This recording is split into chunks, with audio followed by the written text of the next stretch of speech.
అన్నమయ్య తిరువేంకట వైభవం.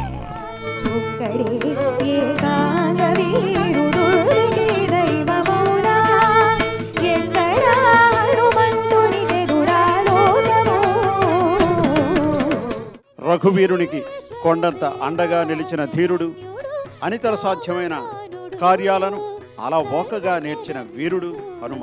పెరిగినాడు చూడరు పెద్ద హనుమంతుడు, పరగినాడు విద్యల బలవంతుడు. రామునికి హితుడు, అజితుడన్న బిరుదం కలిగిన మహితుడు, భక్తకోటికి సన్నిహితుడు ఈ సుగ్రీవ స్నేహితుడు. ఓ పవనాత్మజవో గరుడా, బాపు బాపనగా పరగితిరా. అన్నమయ్య తిరువేంకట వైభవం ప్రతి ఆదివారం ఉదయం 7 గంటలకు మీ దూరదర్శన్ యాదగిరిలో.